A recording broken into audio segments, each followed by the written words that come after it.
devo dire che no.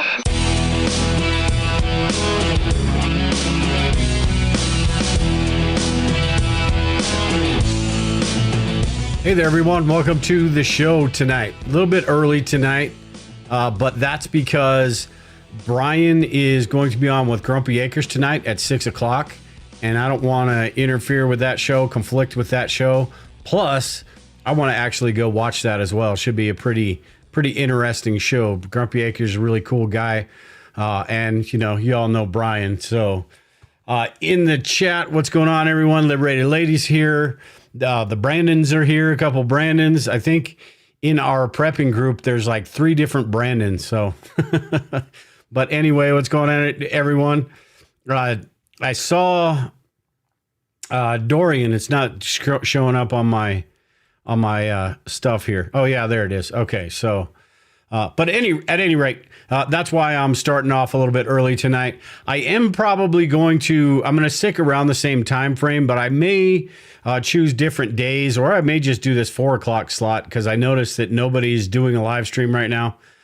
So I just don't want to conflict with anybody, or if you guys watch other channels, anything like that. So we'll see, but I'll post a notice and let everyone know what the plans are. It'll still be in the afternoon though. Maybe Friday, maybe Wednesday, maybe Thursday, somewhere in that area. But at any rate, what I wanted to do tonight, before I get into the whole show stuff, Liberated Lady said, isn't Grumpy Acres the guy who doesn't like patchouli and dreads? If I do watch, I think he was just joking about that, actually, Liberated Lady. And then Brian, being the California boy, he doesn't mind the patchouli and the dreads at all. Yeah, he can't please everyone. But at any rate, what I want to do tonight is go over some food storage best practices, some food storage, the fundamentals, basically. This is a little bit prepping 101, but I've been doing quite a bit of work over at the bug out location, putting everything together, the new bug out location, and Fed Up American, what's going on? Nice to see you in the chat. But I've been doing a lot of work over there, basically starting from scratch. I've got all the navigation set. If you think about it like building a house, I've basically got the 2x4s up, the walls up, and now I'm starting to put some drywall up. I'm working on putting the courses together, and the course that I'm working on right now is the very basic course, the free course I'm going to offer over there, which is 30 Days to Preparedness, or 30 Steps to Preparedness, which is just a fundamentals course. Because when somebody first gets into preparedness, if they go to some of these YouTube channels or go to some of these websites, they just, they get this, you're going to die, it's too late, you better just go out and start stockpiling this and that and this and that.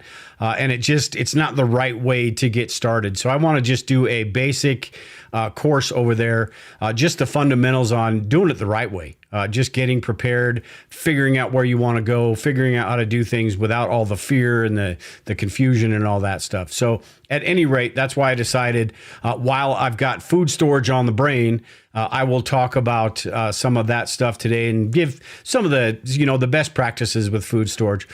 Jammer's in the chat. What's going on, Jammer? Oh, and by the way, too, Jammer made a comment over on the Facebook group, or not Facebook group, the Survivalist Prepper group, the anti-Facebook group, about power tools. I had posted a video with this little mini chainsaw that Lisa got, and it actually worked pretty good. And he made a comment about power tools. So I want to, towards the end of this, get into power tools and prepping. Is it a no-go? Is it, I know there's a lot of purists out there that will probably say not a chance.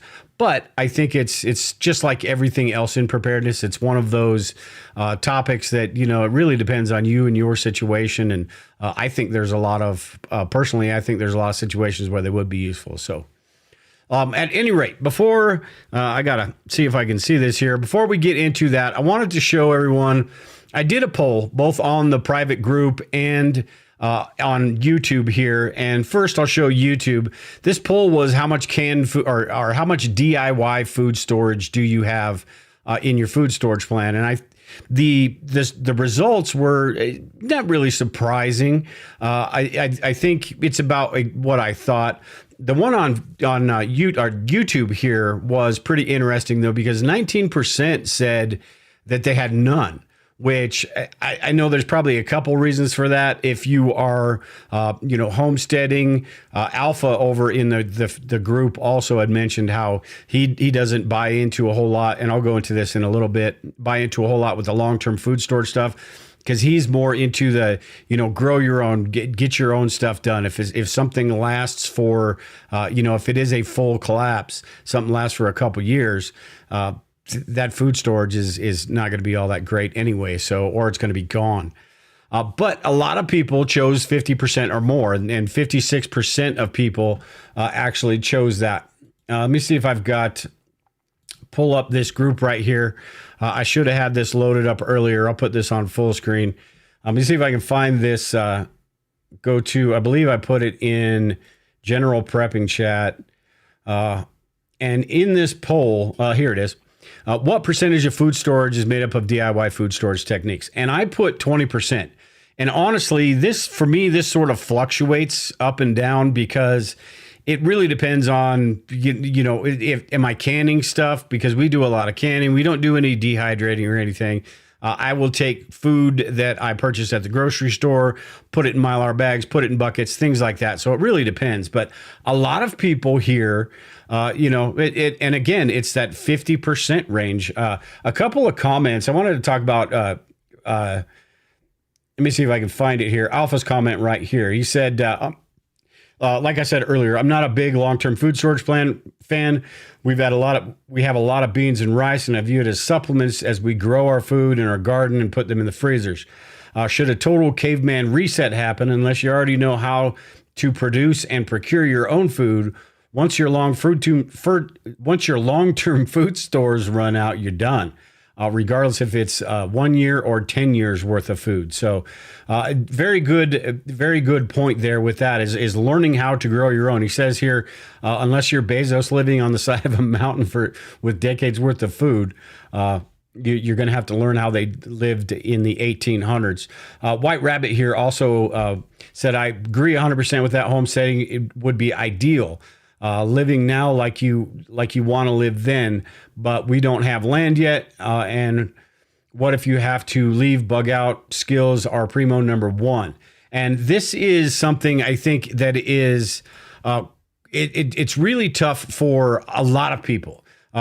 With me, I'm sort of trying to work my way to that point. A lot of people don't even want to get to that point. So it's one of those really tough type situations that it's really up to you. But that is ideal. If you're like Grumpy Acres tonight with Brian, if you're doing the homesteading thing, if you're able to grow your own, if you're able to do those things, if things do just go to complete crap, you're going to be better off. And it really doesn't matter if you have 2 years worth of food stored, 3 years worth of food stored, if it gets really that bad. That being said, those situations are, a situation like that would be pretty rare. So, there's a lot of different situations that are going to be a couple weeks, a couple months, something like that. Even if it's, an SHTF martial law type situation, the government's not going anywhere. They're going to want to rebuild. They're going to want to stay in power and do what they can do. So it may be a while, but they will still be there. A couple comments in the chat before we move on with this. Jammer said here, Rick Austin, as the guy who raised his food in a forest. Yeah, he's actually got the book, Rick and Jane Austin, Survival Mom. He's got his food foresting book, which is actually pretty good. I'm trying to get something started outside behind my little pond, but this year has not been cooperating with me very much. I think it was Brandon. Yeah, Brandon here in the chat said, and he lives around me as well. He said, this season, spring and summer storms are great reason to have plenty of stockpile. Your garden may not make it and may be compromised. My garden this year, is basically all that's left. I'm waiting to see if a couple of the tomato plants survive. I'm going to give it a couple weeks to see if some of the squash survive. But anytime I took watermelons or cantaloupes or anything like that outside, transplanted it, it seems like it hailed that day. Like Murphy's Law was just waiting for me to, because I haven't been able to grow a full-size watermelon, and I really want to. That's like a goal.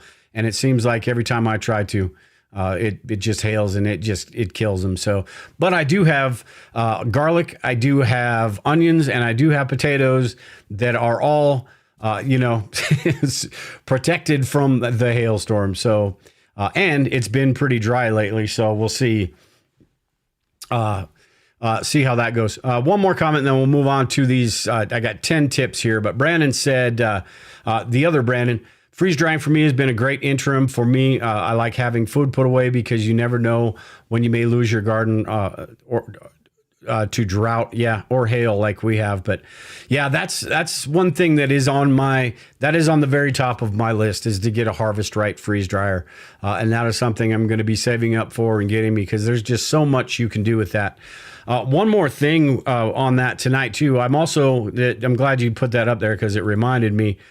Grumpy Acres sent me some of this food. They do long-term. They do freeze-dried food.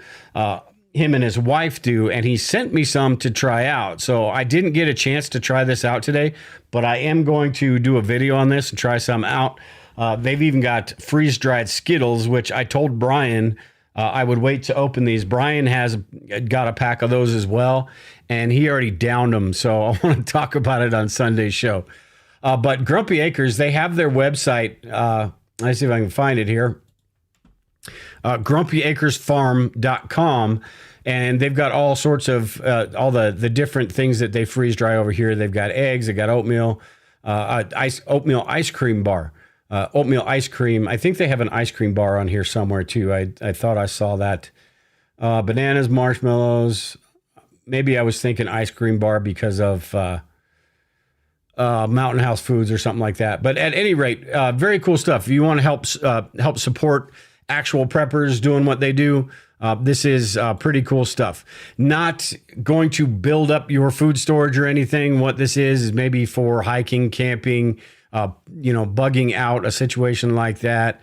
Something you want the freeze dried food that isn't the high sodium food like this Legacy I'm going to talk about a little bit here. It's not that high sodium food that you can get, and you're helping local preppers out. This is, like I said, they're homesteaders. They do what they do, and just trying to get that little bit of extra income, and you're helping out the prepping community. So at any rate, I am going to try those, give those a shot, and see, do a video of those. And I'm actually going to compare it to some of this Legacy food as well. Why I have, before we get into these 10 things, I know I've said that 3 times. What time is the show on Sunday? Liberated Lady said. That is, Brian and I are going to do it at 5 o'clock. We're going to try to stick with the 5 o'clock time slot there.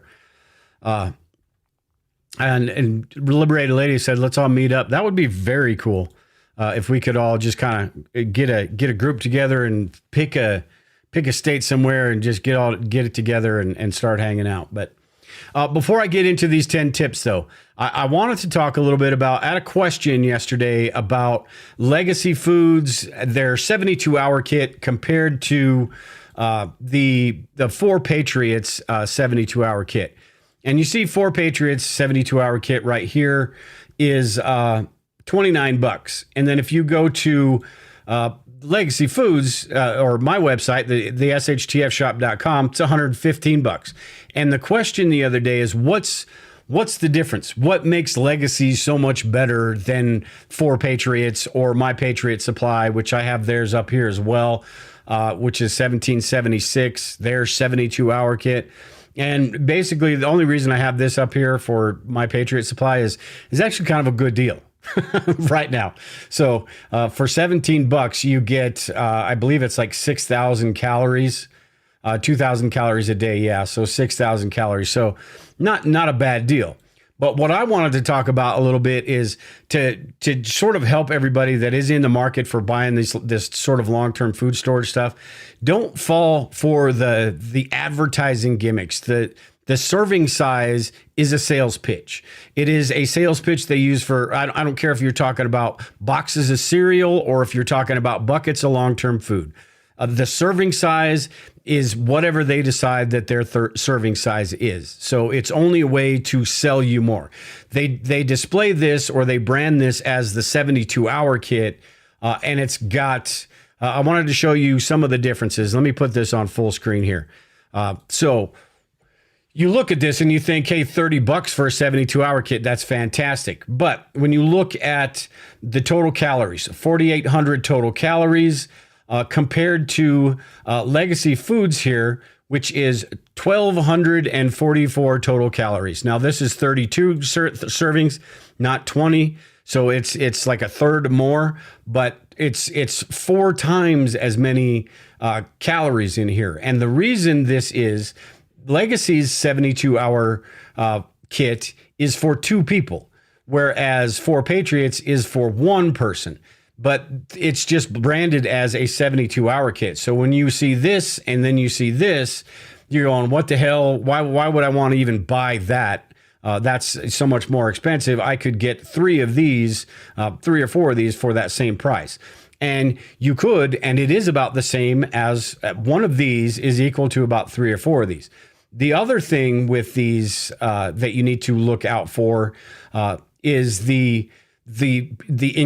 what's included in the package, not necessarily the ingredients. So in this 72-hour kit, you get 4 servings of mac and cheese, you get 8 servings of vegetable, creamy rice and vegetable dinner, and then some oatmeal.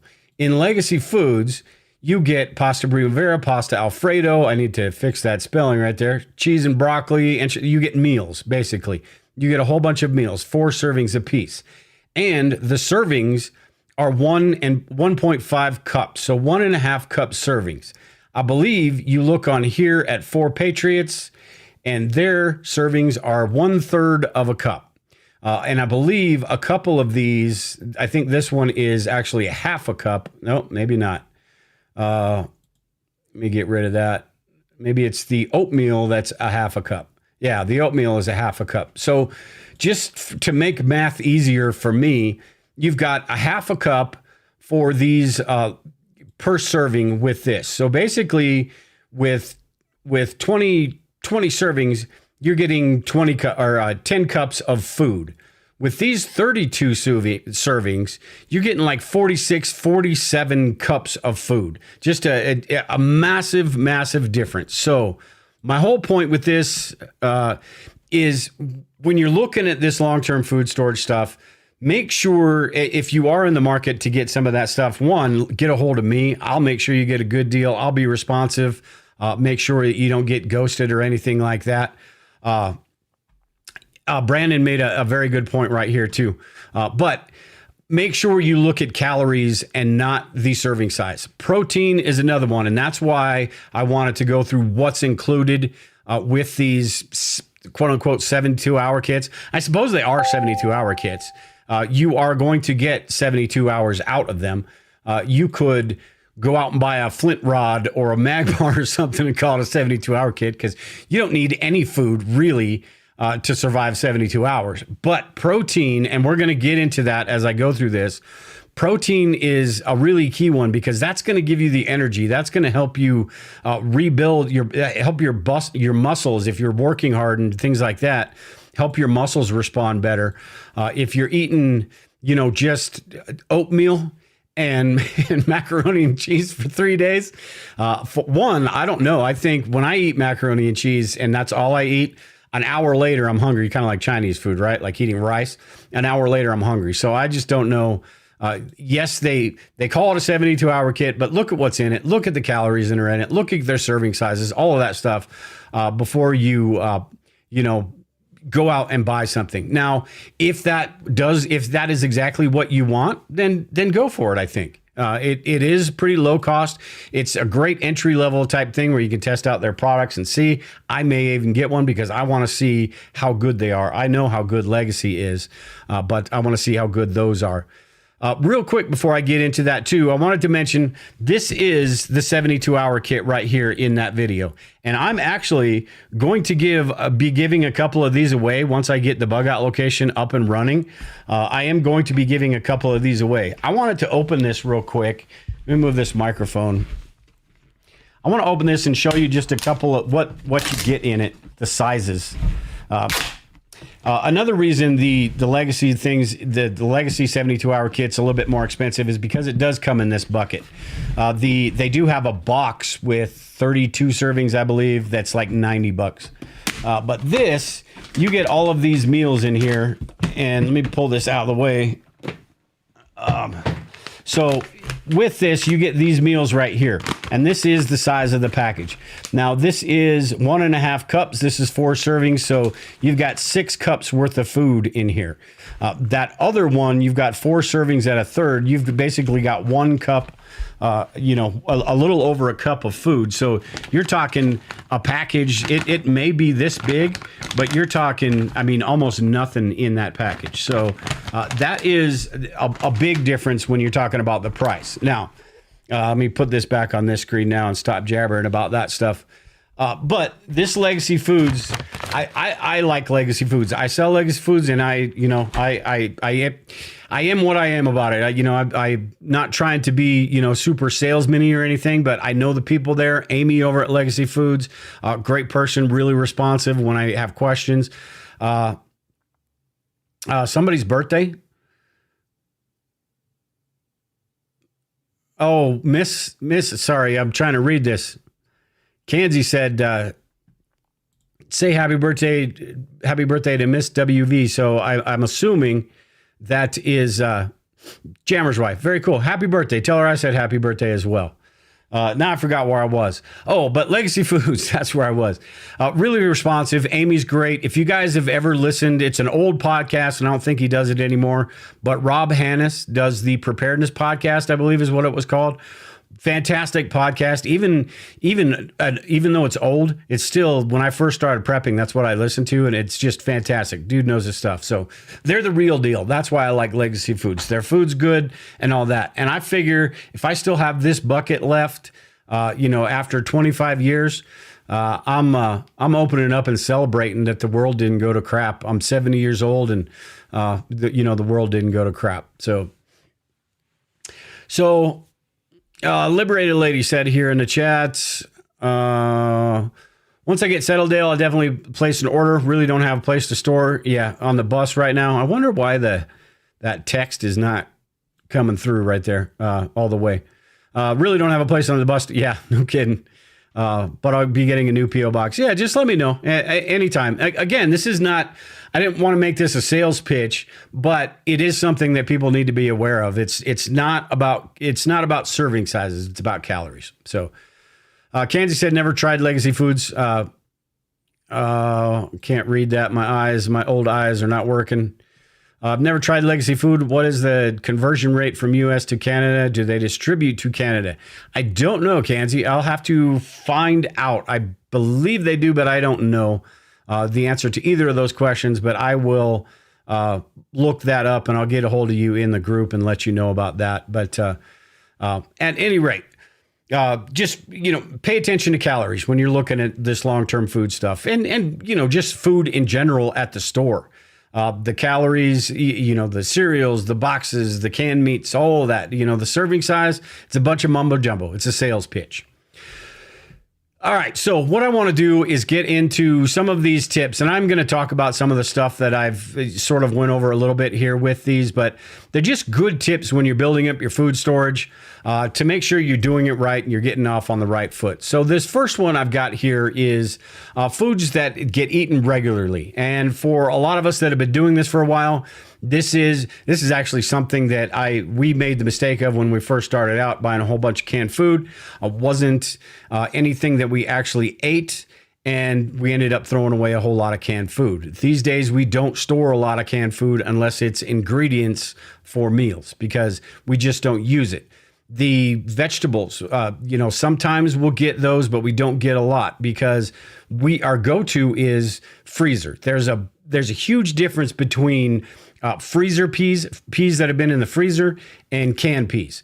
They might as well be two different things because they taste completely different. So on this, it says the biggest money savers is in your long-term food storage plan is storing food that your family will eat. And this is because, like I said, if you throw that stuff away, it's just a waste of money, regardless of whether you got a deal on it. You know, when you first get into this, everybody's talking about, hey, we got coupons. You go to the store, you see, 25 cents a can for asparagus or something like that. And you're grabbing 4 cans because figure what the heck, $1. Then it takes up space, and then you just end up throwing it away, and you got to go through it, all that crap. So the one caveat to this is the long-term food storage stuff, because that is basically, it's a bucket and it's good for 25 years. So it's not something you have to think about every other year or something like that when it comes to this other food storage and all that stuff. So the typical prepper saying, right? Store what you eat what you store. Make sure that, you're not storing food that you're just going to have to throw away eventually. We all sort of prepare for these large, longer term sort of disaster situations, but the odds are it's going to be something like the pandemic was, or something that lasts a couple weeks, something that that pantry food that you have and that little bit, however much you have stored in your on your storage shelves and your food storage are going to get you through a situation like that until you can restock. So the next one I have here is high calorie foods, just like I talked about before, not high servings. And when people go out shopping, they tend to look at the serving size. I'm not going to go into this too much because I did quite a bit, but they tend to look at serving size rather than calorie count. When it comes to your prepper food, it's important to count the calories rather than look at the serving size. And again, I talked about this earlier. Anybody can make up any sort of serving size that they want and sell you on that, tell you, hey, we've got the most servings on the market, even though they've got the weight of the product maybe half as much as the competitor, or their serving size is, like I was just talking about with these 4 Patriots and all that, the serving size is a third or even less than that of the other brands. So again, and also with your food storage stuff, the typical prepper food storage number for calories per day is 2,000. That really depends on how much you're working. That really, if it's a pandemic lockdown type situation where you're sitting on your butt watching a whole bunch of movies, you're probably not going to need 2,000 calories. If you're out working, if you're in a bug out situation, if you're doing a lot of work, 2,000 calories, it probably would be the bare minimum. And again, you're going to need protein-rich foods and things like that. And that's the next one I've got on my list here is, along with counting calories, you should also pay attention to the protein, carbohydrates, fats, and in a disaster scenario. And this is because you're going to need all of those things that give you that energy to do the things that you need to do in a disaster situation. If you're out working your butt off and you're, like I said earlier, if you're eating that macaroni and cheese and maybe a little bit of oatmeal, you're not going to have the energy, you're not going to have the will, you're not going to have the morale to do the things that you need to do. So now I continue on here. It says we won't be worrying about eating too much of these. We'll be worried about not getting enough. These days, we're worried about too many carbs, right? Especially the older we get. But we won't be worrying about that in an SHTF situation. We'll want to be getting enough of those. Your muscles will be fatigued and worn down after spending time outside doing whatever your current prepper projects are. And that's where I was talking about. That's what this is talking about with the protein. Proteins are your body's way of rebuilding those muscles to do more work and last longer the next time you go out. So the next time you go out, you're not going to be fatigued. So proteins, all the other things that are included in these foods. And we don't really think about it too much because we've got such a wide variety right now that we eat anyway. And I'm no nutritionist. I don't read the backs of boxes like Lisa does, or like a lot of people do, and think about how many grams and servings and all of that stuff that you should have. But we eat such a wide variety of foods right now that we are usually getting pretty close to those main nutrients anyway, pretty close to what we should be, probably more than we should be with some of this stuff. But at any rate, the next one I've got here, let me see if there's any comments in here. Charlie said in the chat, hunting and fishing skills are important. Yeah. Yeah. And that goes with supplementing your food storage and things like that. So, yeah, very good comment. All of that, the hunting, the fishing, the gardening, the canning, all of those different things that you can do to help yourself be able to last once your food storage is gone is all great stuff. So, the next one I've got here basically is easy to cook meals and food. We need to remember that our daily routines will change in a survival situation, natural disasters, or off-grid events. Our modern convenience will be gone, and we should plan accordingly. The stove and refrigerator may not be available. The water may be in short supply. So it's important that your food storage includes meals that are easy to prepare and don't require a lot of resources. And as I say here in the end right here, figure out what options you have for cooking in a disaster and build your food storage plan around that. If you've got a well or a river running through your property, water is not going to be an issue. So stockpiling, boxes and boxes of spaghetti or noodles or things like that you need to boil is not going to be a big issue. Some of this long-term food storage stuff, right? You need to add water to it to make sure to get it to rehydrate, freeze-dried food in general. But if you don't, if water is in limited supply or you don't have a lot of water stored, you need to think about how much water you're going to need for that 50 pounds of spaghetti that you've got stored and those 40 jars of spaghetti sauce. Spaghetti would be fantastic. It will be fantastic in a situation like that. Jars of sauce stored for a couple of years. Spaghetti, same thing. So they're great shelf-stable foods that you can store, but you have to cook those, and that takes half a gallon to a gallon of water to just make one of those meals. So you got to think about that. You've also got to think about what sort of fuel you have and cooking options that you're going to have when you don't have the stove. What sort of cooking options might you have in an indoor situation, and what sort of foods are you going to be able to cook? That's where the can of SpaghettiOs might come in handy, right? If you've got to cook on a like this Instafire that I've got back here that you use Sterno to cook on it, I can cook an egg. I can do some things like that, but I'm not cooking a steak on that thing. I'll bet you I probably could. It may take a while, but at any rate, think about what you're going to do as far as indoor stuff. So make sure your food storage plan, it goes hand in hand with the supplies that you have to actually cook that food, and all of those. Make sure all of those things are a consideration. So next one I've got here is versatile prepping foods, and this is the ingredients. Augustin Farms. I'm a big fan of Augustin Farms.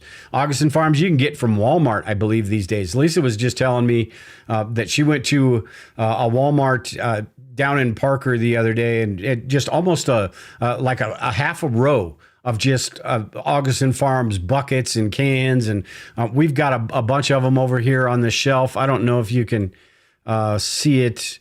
You can't really see it up there in the corner, but they're on the top there. But we've got a whole bunch of the cans because they're different ingredients. Oops, wrong slide. They're different ingredients. So you can get the different things to incorporate into one dish or one meal. So in this, I say here, when I say versatile prepping foods, I mean foods that would be used to create different types of meals.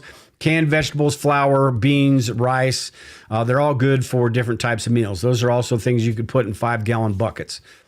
These foods are great for diversifying your survival food storage and mixing things up. Bread is another one that I don't eat a whole lot of bread right now. But in a situation like that, bread's a great filler. Bread's really easy to make. It's really low cost.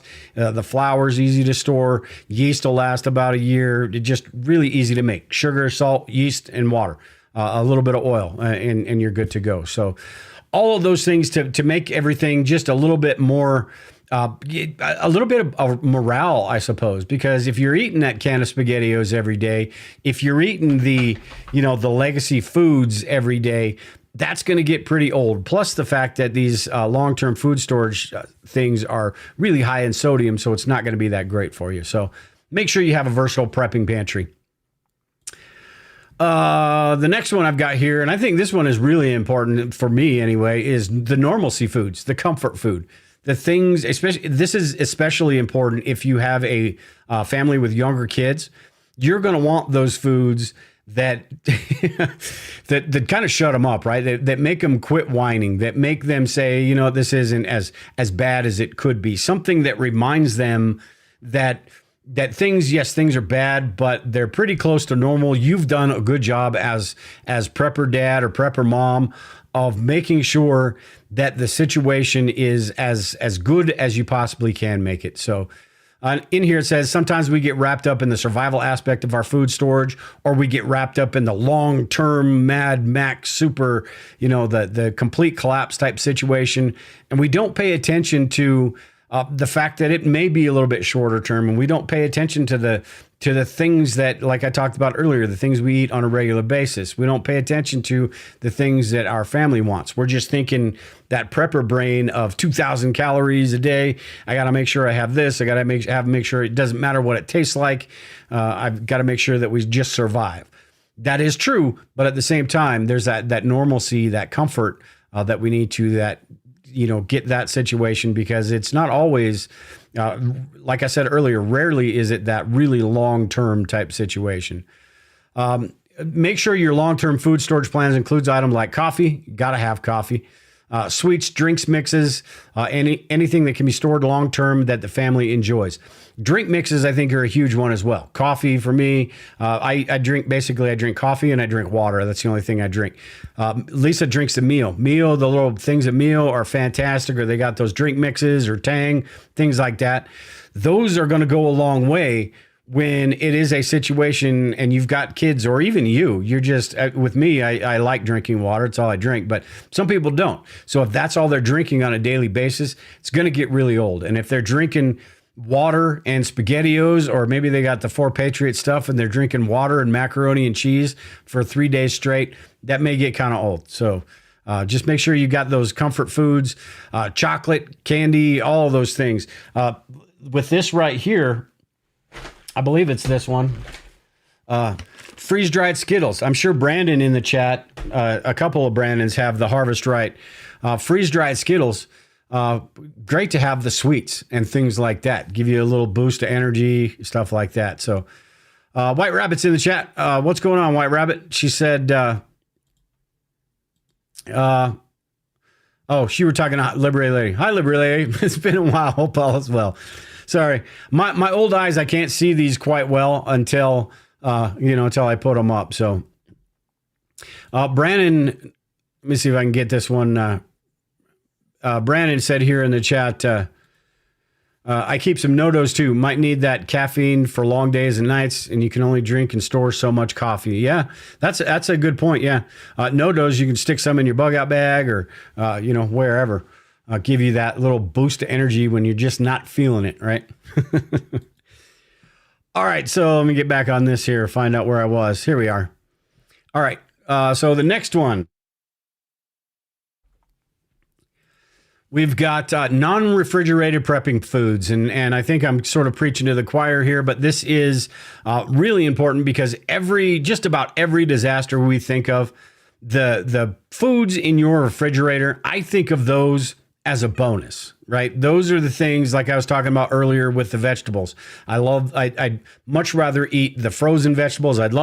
Much rather eat the fresh vegetables, but the frozen vegetables are my go-to before the canned vegetables. But in a situation that is a grid down situation longer than, a couple weeks or so, refrigeration is going to be toast unless you've got the means to keep that going. But it's important that we plan for the worst and hope for the best. Your prepping food storage plan shouldn't include foods that require refrigeration. Now, that is, I don't mean to say that if you don't store anything in your refrigerator. What I'm saying is, as you go through and you calculate your long-term food storage stuff, it shouldn't be, in my opinion anyway, it shouldn't be things that are in the refrigerator, because if you go past a year, unless you have that power source, if you go past a year, that stuff's not going to be there. So you may as well not count it. If you do happen to have electricity in a disaster, refrigeration foods would be a bonus, like I was talking about earlier. But if the grid's down, foods like milk, meat, and cheese won't last very long. Although you've got the powdered milk, I've got freeze-dried beef dices that I'm going to try from Legacy Foods over here as well. You've got meat packets. You've got alternatives for this stuff. There's even ways to package cheese, which I haven't tried yet. I really should because I love cheese, but you can put it in the wax and extend the shelf life of that. So just the refrigerated foods they're great. But that's one of those things where you've got to think about how an SHTF, a disaster type situation, it's not normal. Your normal methods, the normal way of doing things is not going to work. So you need to figure out ways around that stuff to make sure that it is as normal as possible. All right, so the next one I've got here is don't forget the essentials and the accessories, and this is pretty damn important. It may seem obvious, but if you're going to store canned foods, you better have a manual can opener, right? We've got a few of them because on our counters, everything is automatic these days, right? Everything is powered these days. You've got the can opener, which works fantastic. I use it all the time. Very rarely do I actually use the can opener that we have in the drawer, but it is there. Plus, I've got one down here. I've got a couple all over the place, or not all over the place, but down here in a couple different places. I've also got a larger one for the number 10 cans. So make sure if you do have like the Augustin Farm stored, those number 10 cans of flour, muffin mix, whatever it is, make sure you have a can opener that's actually going to open those cans. Because if you just have the little P38 can opener that preppers love, and I've got one on a keychain, I've got one on my bug out bag, I've got probably on this shelf back here, I've got probably a box of like 10 of them. Those are not going to open a number 10 can. So make sure you have a can opener to do that as well. Alongside food, other essentials include supplies like water, what we talked about earlier, the cooking utensils, fuel sources, and tools for that food preparation. So the pots and pans and all that stuff. How you are plan on eating that food. Are you using paper plates? Are you going to wash dishes? Those are things that are sort of individual to you. If you're using paper plates and things like that, you're going to have to figure out how to get rid of the trash. And again, that is all. This is where, this is why, or one part of that makes prepping so personal, because everyone's got a different plan. Like that poll that I put in the beginning where 50%, people say that on average, 50% of their food storage is made up of DIY methods. Everyone's different. Everyone's doing things differently, and whatever works for them, whatever works for their family, whatever they're going to eat, their family's going to eat, whatever means they have of making, cooking, growing, whatever, that's going to decide basically what the proper food storage plan is. Number 8 here, we've got a couple of these left, and then I want to get into Brandon's comment about power tools. But number 8 here, diverse food storage and a variety. While calories are king, aim for diverse foods that provide essential nutrients and meet dietary requirements, including a combination of canned foods, dried goods, freeze-dried, and dehydrated foods. We talked about this a little bit earlier when we were talking about the different nutrients and everything that go into keeping your body running in tip-top shape, and the things that we're going to need in an SHTF situation if we are out there doing work and we're getting things done, or we're in a bug out situation. We're going to need all those different nutrients to get our body to work the way it's supposed to work. Whereas if you're just eating that macaroni and cheese or something, sure, you're going to have something in your belly and it's better than nothing, but it's not going to give your body what it needs. So have a diverse, and like I was talking about earlier, we eat so many different things these days that we don't really think about it that much. Try to do the same thing in an SHTF situation where you're not being deficient in one area or another when it comes to these nutrients and things like that. So number 9 here, the most important one, I think, and actually I did put it on here. The most important part of your food prepping or your food storage, other than having the food itself, is doing inventory periodically and using the first in, first out method, the rotation. This is super important in preparedness because you've got to make sure, one, you need to do inventory to make sure if you think you have 6 months worth of food, 3 months worth of food, whatever your number is, If you think you have that much, you need to make sure you do. Otherwise, you're going into something with rose-colored glasses on, thinking you're okay, and all of a sudden 3 weeks later, you're out of food and you're wondering why. The first in, first out method sort of goes along the same type of thing. And what I was talking about earlier, if you store what you eat what you store. If you don't eat it, it's just going to sit there. First in, first out is going to also save you some money, but it's also going to make sure that when you do reach for that can of beans, that refried beans, or that can of SpaghettiOs, whatever it is, that when you do reach for that, it is going to be good. Or when you do reach for those spaghetti noodles or that spaghetti sauce, you're not seeing that it expired 2 years ago and you're having to make the choice of, I'm really hungry. Do I chance this or do I toss this out? I think a month into an SHTF situation, I am doing every single sort of type of test I possibly can before I throw something out. But don't put yourself in that situation in the first place. So first in, first out. Make sure you're staying on top of this. This gets pretty tough the longer you do this, the more food you have in your food storage plan, because it just becomes a bigger and bigger job. And you've got to really stay on top of it at that point, because if you don't, if you've got a month's worth of food storage and you're not doing the first in, first out method, you're throwing away 4 or 5 cans here and there, not a huge deal.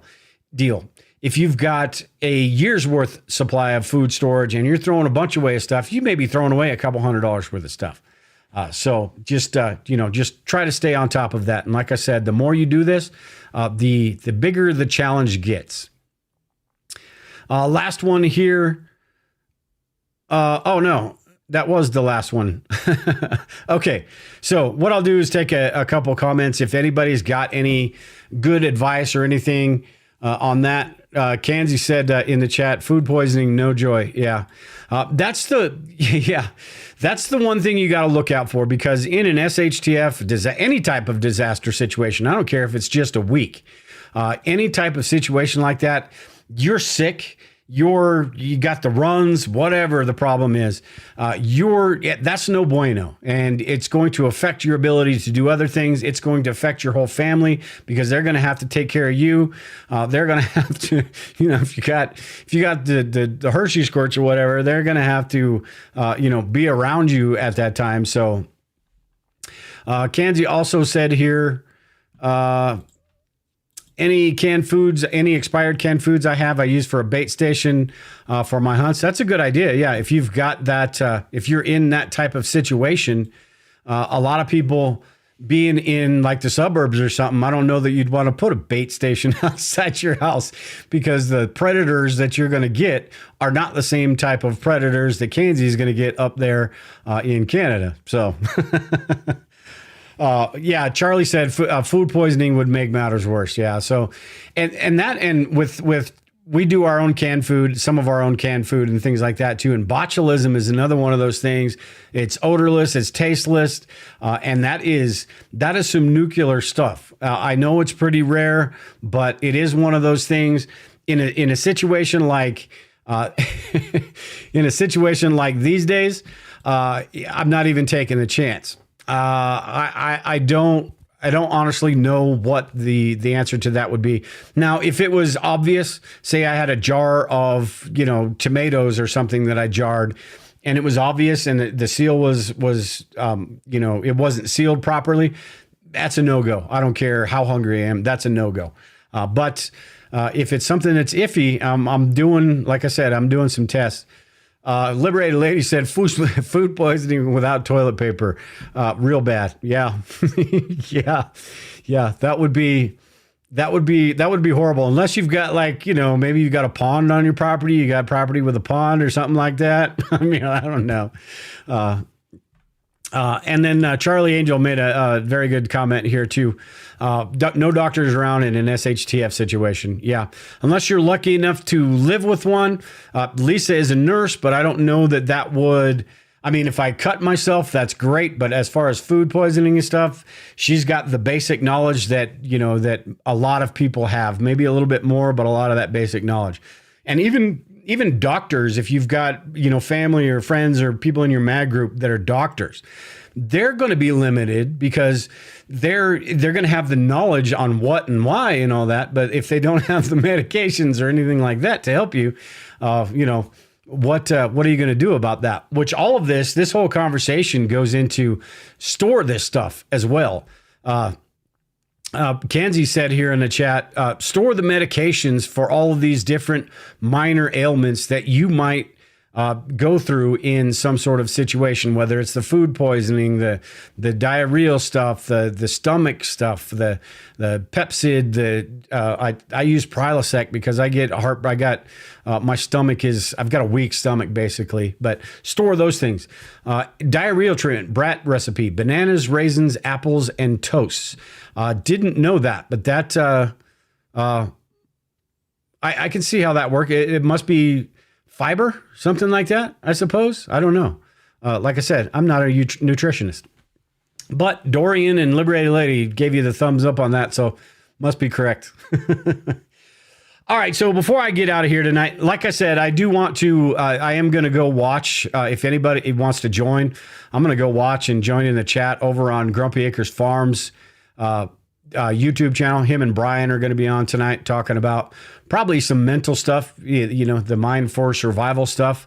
That's what Brian does at Mind for Survival, so I'm assuming that's what it will be, but who knows with them, with them and me, we all just kind of go down rabbit holes and talk about that stuff. But I did want to bring up something, and I don't have, I was going to put the video on, but I wanted to bring up something that Jammer was talking about when I posted a video, and I put the video here on YouTube of this little chainsaw that Lisa has, and I was going to bring it down here, and I forgot that too.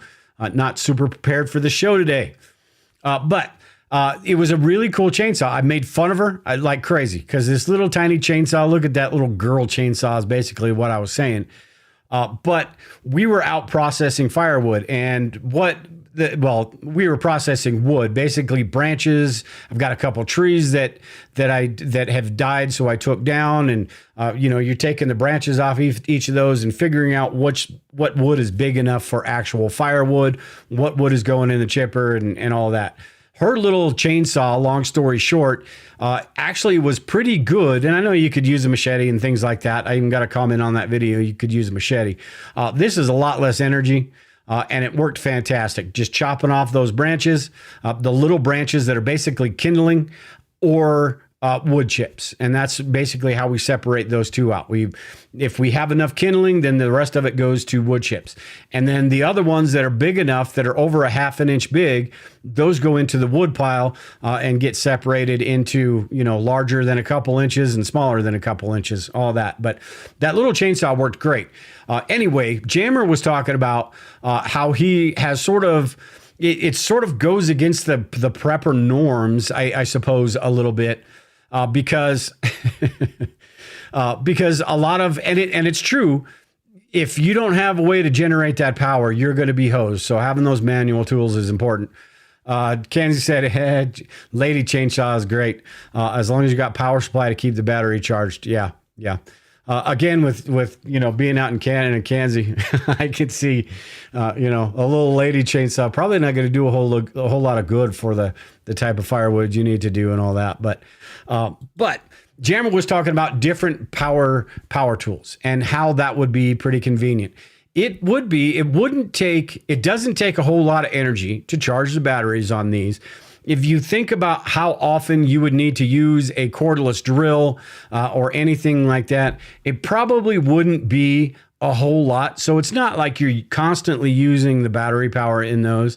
And as long as you do have a way to recharge those, I think they're fantastic. You're going to get the job done with less energy. You're going to get the job done in less time, more efficiently, better.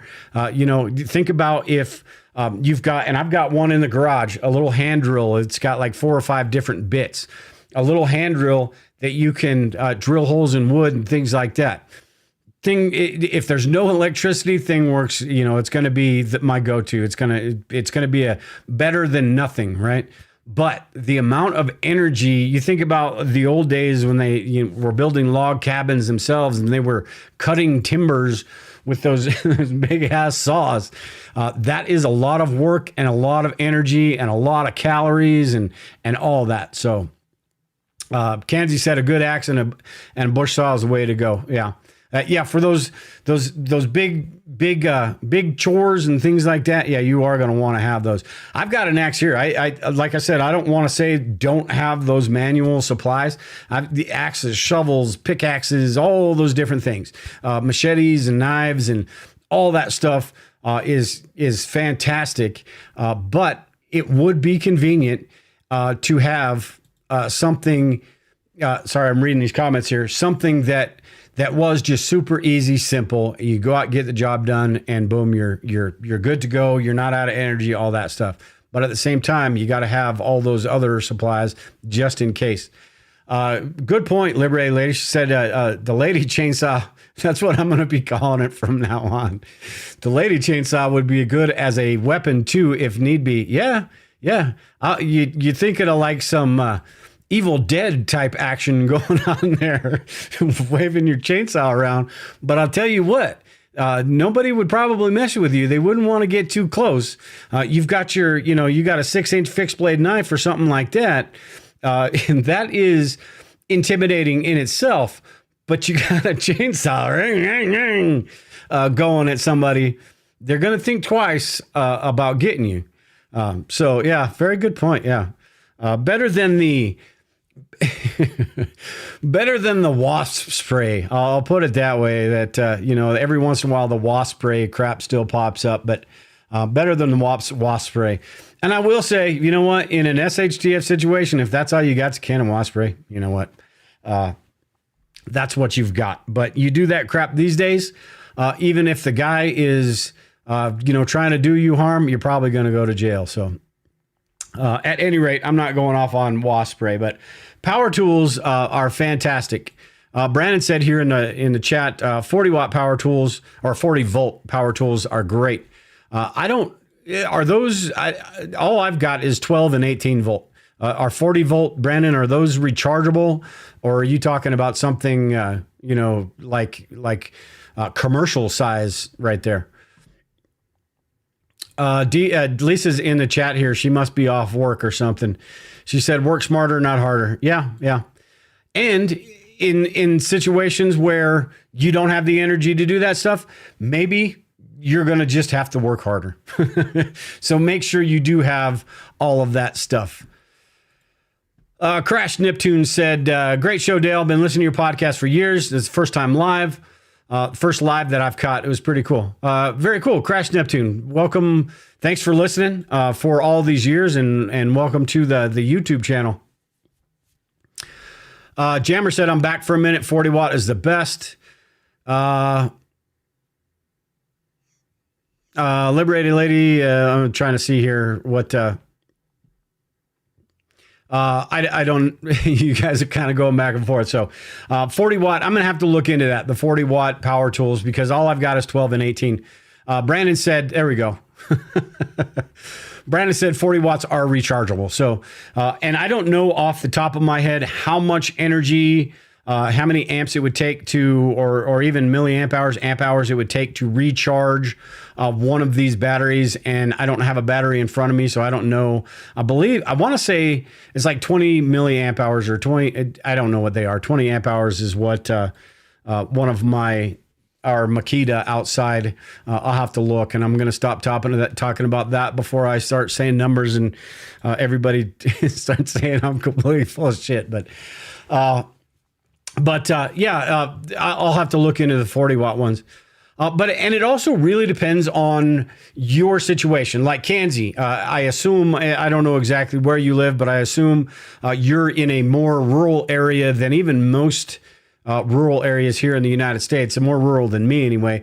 It really matters what you're going to be doing, where you are. If you are homesteading, like Grumpy Acres, or even I believe Alpha in the group is sort of homesteading and things like that. If you're in a situation where that is going to be something you use quite a bit, maybe it's the 40 watt, or maybe it's just the good old fashioned store enough fuel for your chainsaw, or get one of those big long saws and all of that. Kanzi said. Kenzie said bush country, bears, wolves, and wild Indians. Wild Indians, wild Canadian Indians. All right, so I am going to get out of here tonight. Again, I appreciate it, everyone. If you guys have any ideas, any comments, let me know in the comments below after this video. Send me an email. If you guys are in the group, let me know in the group about what sort of videos to do next. If you are not a member of the group, you can go to members.survivalistprepper.net.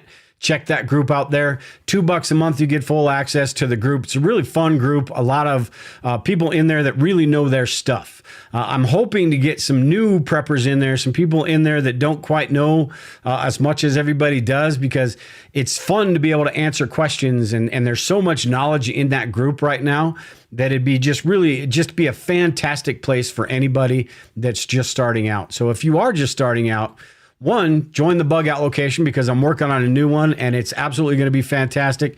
Light years ahead of the old one as far as structure, navigation, and courses and all that stuff. But yeah, in the group is going to be, it is fantastic. The bug out location is going to be fantastic. So White Rabbit said, great show. Thanks, Dale. Yes, thank you, White Rabbit. But with that, I am done today. Everyone, take care and prepare. I'll either talk to you in the group, or if you're over watching Grumpy Acres video tonight here in about an hour, I will say hello to you over there. But with that, take care and prepare. We'll talk to you all later.